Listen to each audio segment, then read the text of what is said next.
Bonjour, nous sommes toujours à Carnoul et aux Journées techniques Cistud et c'est l'occasion évidemment de retrouver des amis, de faire de nouveau des rencontres de personnes qu'on n'a pas vues depuis des années et c'est avec plaisir que que nous accueillons Stéphane Gagnaud. Stéphane, tu as été le responsable animalier de la Soptom pendant des années et c'est comme ça qu'on s'est connus d'ailleurs, puisque j'ai été moi administrateur quelque temps. Est-ce que tu pourrais te présenter ? Tout à fait, donc bonjour Alain, c'est toujours un plaisir de te voir. Donc Stéphane Gagnaud, je fais partie du village des Tortues depuis 1999, février 99, donc ça commence à faire pas mal d'années.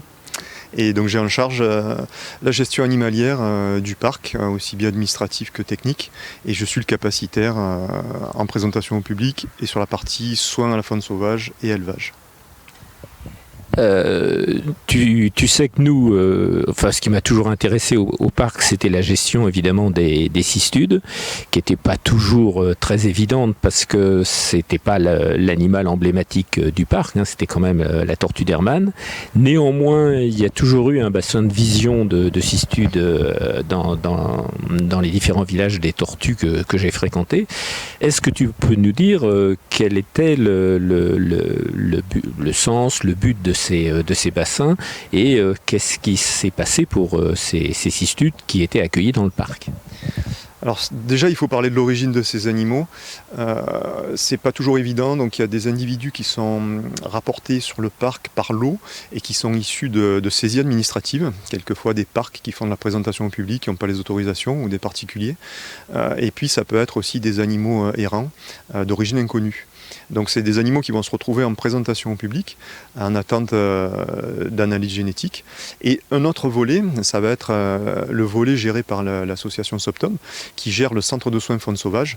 Et là, ce sont des individus qui sont trouvés blessés sur la voie. En général, elles traversent la route, sont écrasées par une voiture ou de la prédation. Donc, pas plus tard que hier, on a eu un joli mâle qui a été trouvé avec la queue à moitié arrachée. Donc voilà, c'est des animaux qu'on va prendre en charge au centre de soins, que l'on va soigner, avec l'objectif évidemment de les remettre dans la nature le plus rapidement possible.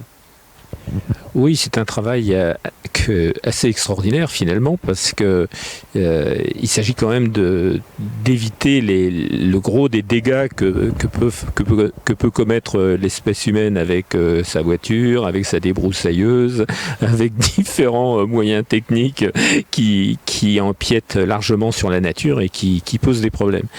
Et la question c'est, quand vous en relâchez des cistudes, il est évident que c'est des cistudes provençales, donc haplotype Gallo italica, je pense, et donc vous cherchez à les mettre plus précisément dans quel site ?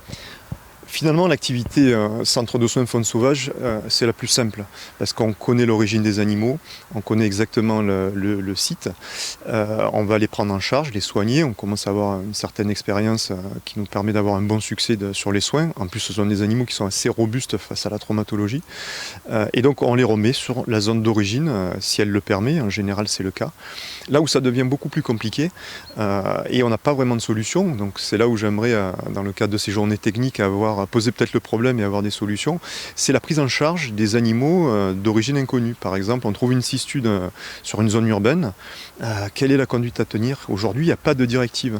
Sachant que, comme tu le dis, il y a plusieurs origines possibles et il y a une grosse variété génétique, ça peut être Gallo italica, ça peut être Orbicularis orbicularis ou d'autres haplotypes. Donc déjà, d'une part, il faut les financements et les possibilités d'analyse, ce qui est déjà pas simple, et ensuite, il faut savoir où les mettre, comment les mettre pour les réintégrer. Ça, pour moi, c'est le cœur de mon problème actuel pour gérer ces animaux d'origine inconnue. Un autre exemple bête, j'ai quelqu'un qui a ramassé une cistude et qui l'a mise chez lui. Et qu'est-ce qu'on fait quand on récupère un animal comme ça ? Est-ce qu'on peut le remettre en milieu naturel si on connaît la zone d'origine, si on ne la connaît pas ? Si elle la détient depuis un mois, si elle la détient depuis 10 ans.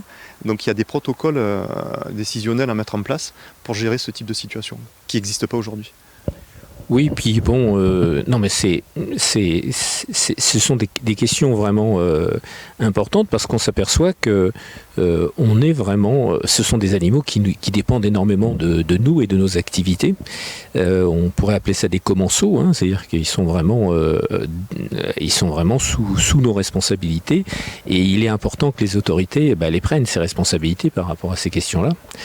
Tu nous avais fait quelques communications, je me souviens, par le passé dans ces journées techniques. Est-ce que tu peux nous rappeler un petit peu quelles étaient tes découvertes en quelque sorte?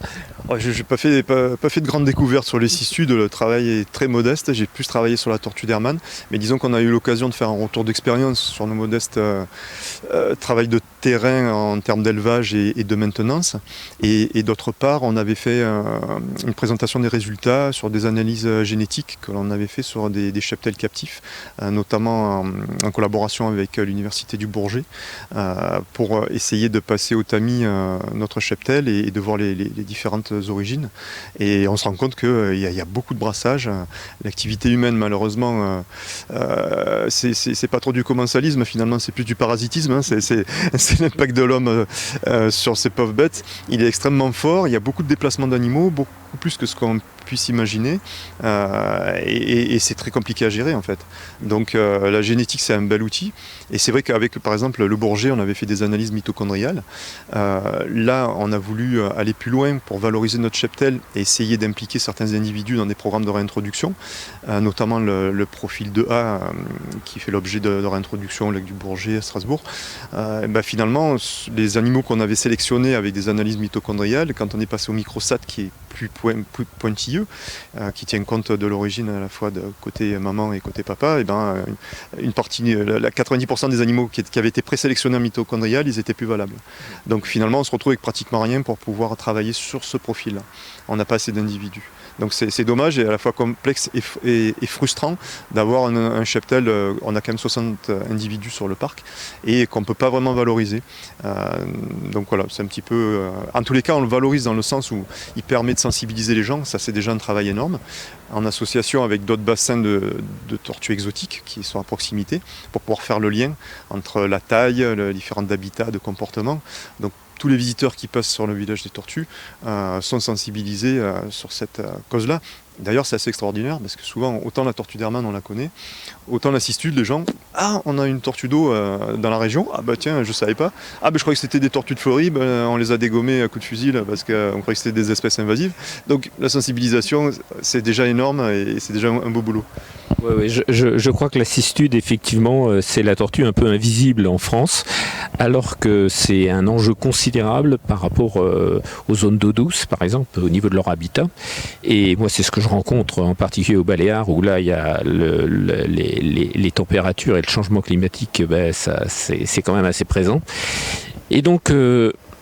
le fait d'avoir une approche un peu rigoureuse et savoir ce qu'on en fait, quelles sont nos possibilités, quelles sont les responsabilités de nos autorités, c'est vraiment essentiel, quoi. C'est fondamental dans tout le travail de conservation qu'on a engagé. C'est vrai qu'on a sollicité des organismes étatiques sur ces sujets-là, avec des questions précises, ce que j'évoquais tout à l'heure, avec des décisions à prendre en fonction de cas particuliers, et on n'a eu aucune réponse, zéro réponse. Et sachant que nous-mêmes, ça peut nous mettre dans l'illégalité, mais il n'y a pas de réponse parce que, je ne sais pas, c'est noyé dans les bureaux et le terrain est un peu éloigné de la réalité, quoi. Eh bien, Stéphane, je te remercie. C'est vraiment un très bel interview, je pense, que tu viens de nous faire. Et tu avais des choses importantes à dire. Et je pense que le rôle des Miss Conservation, c'est qu'on les comprenne et qu'on les diffuse. Parce qu'effectivement, on a des animaux bien présents chez nous, en France, dans toute l'Europe, et qui passent un peu trop sous les radars. Je vous remercie.